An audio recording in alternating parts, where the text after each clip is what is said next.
Hi friends, അസ്സാം വലൈക്കും. ബിസ്മിക്ക് ചെല്ലോട്ട എല്ലാവർക്കും സ്വാഗതം. ഇന്ന് നമ്മൾ വളരെ സിമ്പിളായിട്ടുള്ള ഒരു ഈസി ബ്രേക്ക്ഫാസ്റ്റിൻ്റെ റെസിപ്പിയാണ് ചെയ്യുന്നത്. നല്ല ഹെൽത്തിയാണ്, പെട്ടെന്ന് തന്നെ നമുക്കിത് തയ്യാറാക്കി എടുക്കാനും പറ്റും. അപ്പം നമുക്കിത് എങ്ങനെയാണ് തയ്യാറാക്കുന്നതെന്ന് നോക്കാം. അതിനായിട്ട് ഞാൻ 1 ടേബിൾ സ്പൂൺ കടലമാവാണ് എടുത്തിട്ടുള്ളത്. ഇനി ഇതിലേക്ക് ഞാൻ ചേർത്ത് കൊടുക്കുന്നത് 3 ടേബിൾ സ്പൂൺ പാലാണ് എടുത്തിട്ടുള്ളത്. അത് നമുക്ക് ഇതിലേക്ക് ചേർത്ത് കൊടുക്കാം. 1 ടേബിൾ സ്പൂൺ കടലമാവിലേക്ക് നമുക്ക് 3 ടേബിൾ സ്പൂൺ പാൽ ചേർത്ത് കറക്റ്റായിട്ട് നമുക്കിത് കട്ടകളൊന്നും ഇല്ലാതെ കലക്കിയെടുക്കാൻ പറ്റും. അപ്പോൾ ഇതേപോലെ കട്ടകളൊന്നും ഇല്ലാതെ ഒന്ന് കലക്കി എടുത്തിട്ടുണ്ട്. ഇനി ഇതിലേക്ക് ഞാൻ ചേർത്ത് കൊടുക്കുന്നത് മഞ്ഞൾപ്പൊടിയാണ്. ഒരു 1/4 ടീസ്പൂൺ മഞ്ഞൾപ്പൊടി ചേർത്ത് കൊടുക്കാം. പിന്നെ അതുപോലെ തന്നെ ഒരു 1/2 ടീസ്പൂൺ കുരുമുളകിൻ്റെ പൊടി ചേർക്കാം. നിങ്ങൾക്ക് ചുവന്ന മുളക് ക്രഷ് ചെയ്തത് വേണമെങ്കിൽ അങ്ങനെയൊക്കെ ചേർക്കാം. എരിവ് നിങ്ങളുടെ ടേസ്റ്റിനനുസരിച്ച് ചേർക്കാം കേട്ടോ. കുരുമുളകും വറ്റൽമുളകും ഒക്കെ പൊടിച്ചത് ചേർക്കണമെന്നെങ്കിൽ അങ്ങനെയും ചേർക്കാം. എന്നിട്ട് നന്നായിട്ട് മിക്സ് ചെയ്തതിന് ശേഷം ഞാൻ ഇതിലേക്ക് ചേർത്ത് കൊടുക്കുന്നത് 4 കോഴിമുട്ടയാണ്. ഒരെണ്ണം പൊട്ടിപ്പോയിട്ടുണ്ട്, അതാണ് അങ്ങനെ കലങ്ങി കിടക്കുന്നത്. അപ്പോൾ ഇതിലേക്ക് ആവശ്യമായ ഉപ്പ് കൂടെ ചേർത്ത് കൊടുക്കാം. ഉപ്പും എരിവും നിങ്ങളുടെ ടേസ്റ്റിനനുസരിച്ച് മാറ്റം വരുത്താവുന്നതാണ്. എന്നിട്ട് ഇത് നന്നായിട്ടൊന്ന് മിക്സ് ചെയ്തെടുക്കുക. ഈ കടലമാവിലേക്ക് നമ്മുടെ ഈ ചേർത്തിട്ടുള്ള മുട്ടയൊക്കെ മിക്സ് ആവുന്ന പോലെ നന്നായിട്ടൊന്ന് മിക്സ് ചെയ്തെടുക്കുക. ഒരുപാട് നേരം ഇട്ട് ബീറ്റ് ചെയ്യേണ്ട ആവശ്യമൊന്നുമില്ല കേട്ടോ. ഇനി ഇതിലേക്ക് ഒരു പകുതി സവാള ചെറുതായിട്ട് കട്ട് ചെയ്തത് ചേർത്ത് കൊടുക്കുക. അതുപോലെ തന്നെ ഇതിലേക്ക് ഒരു പച്ചമുളകാണ് ചേർക്കുന്നത്, അത് ചേർത്ത് കൊടുക്കുക. ഇനി ഇതിലേക്ക് ഒരു ചെറിയ ക്യാരറ്റിൻ്റെ ഒരു കഷ്ണമാണ് എടുത്തിട്ടുള്ളത്, അത് നീളത്തിലൊന്ന് കട്ട് ചെയ്തതും ഒരു ചെറിയ ഉരുളൻകിഴങ്ങ് ഇതേപോലെ നീളത്തിലൊന്ന് കട്ട് ചെയ്തതും എടുത്തിട്ടുണ്ട്. മറ്റേ ആ ഒരുതുന്നതിൽ വെച്ചൊന്ന് ഒരുതി എടുത്താലും മതിയാകും. എന്നിട്ട് ഇതിലേക്ക് ചേർത്ത് കൊടുക്കുക. ഇനി ഞാൻ എടുക്കുന്നത് മുരിങ്ങയിലയാണ്. ഒരു കൈപ്പിടിയോളം വരുന്ന ചെറിയൊരു കൈപ്പിടിയോളം വരുന്ന മുരിങ്ങയില ഇതിലേക്ക് ചേർത്ത് കൊടുക്കാം. മുരിങ്ങയില കഴുകി വാരി വെക്കണം കേട്ടോ, എന്നിട്ട് വേണം ചേർത്ത് കൊടുക്കാൻ.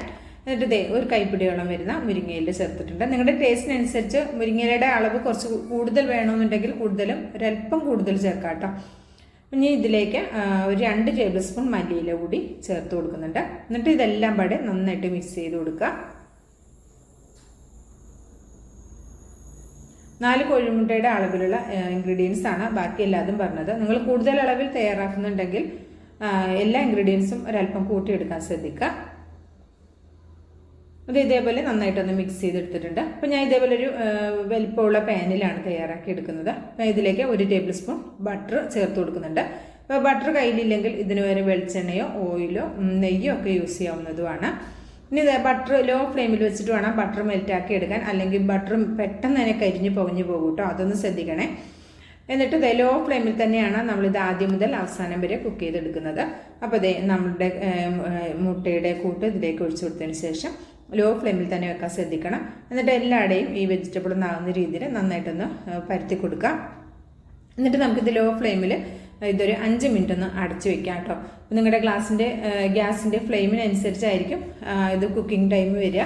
ഞാനൊരു 5 മിനിറ്റ് ഏറ്റവും ലോ ഫ്ലെയിമിൽ അടച്ചു വെച്ചപ്പോൾ എനിക്ക് ഒരു ഭാഗം നന്നായിട്ട് കുക്കായിട്ടുണ്ട്. പിന്നെ ആ മുകളിലെ ഭാഗവും അതിലെ ആ മുകളിൽ ആ മുട്ടയുടെ വെള്ളം ഒന്നും ഇങ്ങനെ തെളിഞ്ഞ് നിൽക്കുന്നില്ല. അപ്പോൾ നന്നായിട്ട് ഡ്രൈ ആയി ഉണങ്ങിയിട്ടാണ് ഇരിക്കുന്നത്. അപ്പോൾ ഇത് ഞാനൊരു പാത്രത്തിലേക്ക് മറിച്ചെടുത്തിട്ടുണ്ട്. എന്നിട്ട് ഇത് നമുക്കൊന്ന് തിരിച്ചിട്ട് കൊടുക്കാം. മറ്റേ ഭാഗം കൂടി ഒന്ന് ജസ്റ്റ് ആകാൻ വേണ്ടിയിട്ടാണ്. എന്നിട്ട് ഇതൊന്ന് അടച്ചു കൊടുക്കാം. അതിനുശേഷം ഒരു 2 മിനിറ്റ് മാത്രം വെച്ചാൽ മതിയാകും, പെട്ടെന്ന് കുക്കായി കിട്ടിക്കോളും.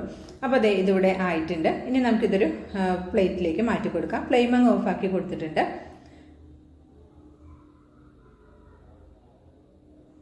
കണ്ടോ, വളരെ സിമ്പിളായിട്ട് ചെയ്തെടുക്കാവുന്ന ഒരു ഈസി ബ്രേക്ക്ഫാസ്റ്റ് ഐറ്റം ആണ്. അപ്പോൾ നിങ്ങൾക്ക് സ്നാക്കായിട്ട് വേണമെങ്കിലും ചായയുടെ ഒപ്പം കഴിക്കാനും പറ്റും. വളരെ സിമ്പിളായിട്ട് ചെയ്തെടുക്കാവുന്ന വളരെ ഈസി ആയിട്ടുള്ള നമ്മുടെ ഈ ഒരു ബ്രേക്ക്ഫാസ്റ്റ് ഐറ്റം ഇഷ്ടമായിട്ടുണ്ടെങ്കിൽ ഒന്ന് ട്രൈ ചെയ്ത് നോക്കണം. അഭിപ്രായം അറിയിക്കണം, ലൈക്കും ചെയ്യണം കേട്ടോ.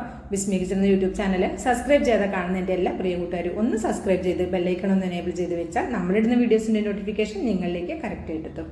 ഇൻഷാ അല്ലാഹ് അടുത്ത നല്ലൊരു അടിപൊളി വീഡിയോ ആയിട്ട് എത്തുന്നവരേക്കും എല്ലാവർക്കും നന്ദി, നമസ്കാരം.